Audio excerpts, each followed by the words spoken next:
Namaste, dear Hindu brothers and sisters. Today, we explore yet another beautiful and deeply meaningful Hindu festival, Chaitra Navratri. Let's begin. Across the Indian subcontinent, there are moments in the year when the rhythm of nature quietly changes. Winter loosens its grip, the air softens, trees begin to blossom, the earth awakens.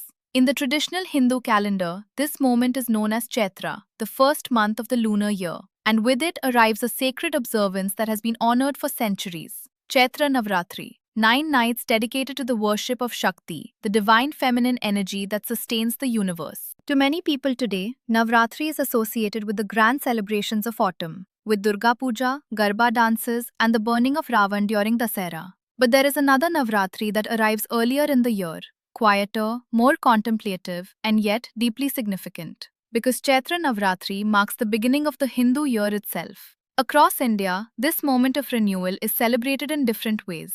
In Maharashtra, families raise a sacred banner called the Gudi, marking the festival of Gudi Padwa. In Andhra Pradesh, Telangana, and Karnataka, the new year is welcomed as Yugadi. Homes are decorated, families gather, prayers are offered for prosperity and harmony in the year ahead. Different regions, different customs, yet they all celebrate the same turning of the cosmic wheel. A new cycle of time has begun, and at the very beginning of this new cycle, the Hindu tradition turns to the power that sustains creation itself, Shakti. Because the story of Chaitra Navratri is not only about ritual, it is about renewal.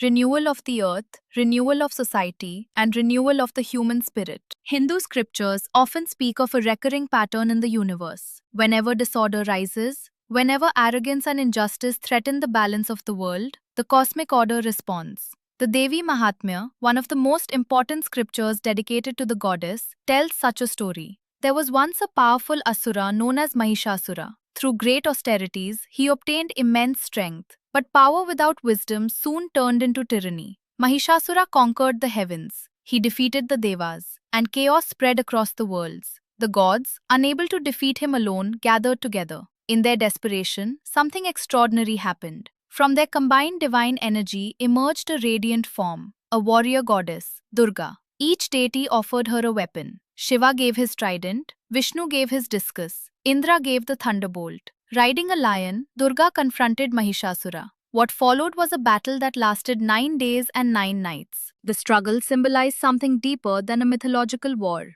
Mahishasur represented the arrogance of unrestrained power. Durga represented the disciplined strength of dharma. On the 10th day, the demon was defeated, and cosmic balance was restored. This victory became the spiritual foundation of Navratri, 9 nights that remind humanity of an eternal truth. Darkness may rise again and again, but the power to overcome it always exists. During Navratri, devotees worship the goddess in 9 different forms, known as the Navadurga. Each form represents a stage in the journey of spiritual growth. The first is Shailaputri, the daughter of the mountains. She represents grounding, the beginning of the spiritual path. Next comes Brahmacharini, the embodiment of discipline and devotion. Then Chandraghanta, who symbolizes courage in the face of adversity. The fourth form, Kushmanda, represents the creative energy that brought the universe into existence. The fifth, Skandamata, reflects the protective and nurturing power of motherhood. The sixth form is Katyayani, the fierce defender of righteousness. Then comes Kalaratri, the destroyer of darkness and ignorance. The eighth manifestation is Mahagauri, symbolizing purification and peace. Finally, Siddhidatri grants spiritual fulfillment and wisdom. Over the course of 9 nights, devotees engage in fasting, prayer, and meditation. But these rituals carry a deeper meaning. They symbolize the gradual transformation of the human mind. Just as the new year begins with cleaning and renewal in homes and communities, Navratri invites us to cleanse something even more important, our inner world. The arrival of Chaitra is not only a spiritual moment, it is also a civilizational turning point. Across India, different cultures mark this moment with distinct traditions. In Maharashtra, families celebrate Gudi Padwa. Outside homes, a decorated staff is raised. At its top is a copper vessel and a bright silk cloth. This banner, the Gudi, symbolizes victory, prosperity, and divine blessing. It is believed to welcome auspicious energy into the home for the coming year. Further south, the festival of Ugadi marks the same new beginning. Homes are decorated with mango leaves. Fresh rangoli patterns are drawn at the entrance. Families gather to prepare a traditional dish known as Ugadi Pachadi. This dish combines 6 flavors: sweet, sour, bitter, salty, spicy, astringent. Each taste represents a different experience that life may bring: joy, sorrow, success, challenge. The message is simple yet profound. Life contains many flavors, and wisdom lies in accepting them all. Thus, the festivals of Gudi Padwa and Ugadi do more than mark the beginning of a calendar. They express a philosophy. Time moves in cycles, and each cycle offers humanity another chance to begin again. The Ramayana offers another perspective on the importance of the goddess. Before the great battle against Ravan, Rama is said to have invoked the blessings of Durga. For 9 days, he worshipped the divine feminine power, offering prayers, offering flowers, seeking strength for the battle ahead. According to legend, Rama offered 108 lotuses to the goddess. When one lotus was missing, he prepared to sacrifice one of his own eyes, often compared to a lotus, to complete the offering. Moved by his devotion, the goddess appeared. She blessed him with victory. Soon after, Ravan was defeated. This story carries a profound message. Even an incarnation of Vishnu seeks the blessings of Shakti before confronting evil.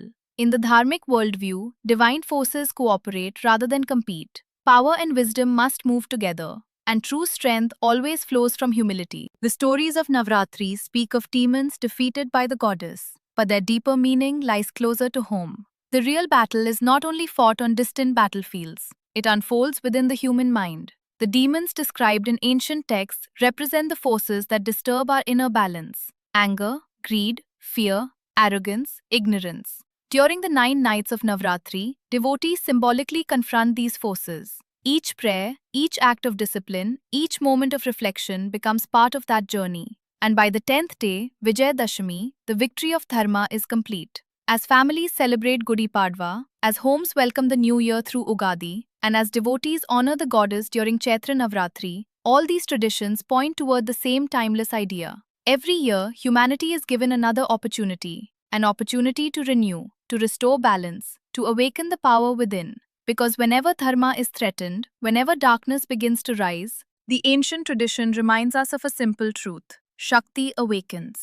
And that awakening begins within each of us. And now, a small request. If you believe that honest, research-based conversations about our dharmic civilization matter, then subscribe to this channel today, turn on the bell notification, and share this video with anyone who wants to seriously understand the history of India. Carry your heritage with dignity, in your thoughts, in your conduct, and the proud wearing of your cultural and religious symbols, like the bindi for my Hindu sisters and the vibhuti and chandan tilak for my Hindu brothers. Because an informed society becomes a strong society. I will see you again soon.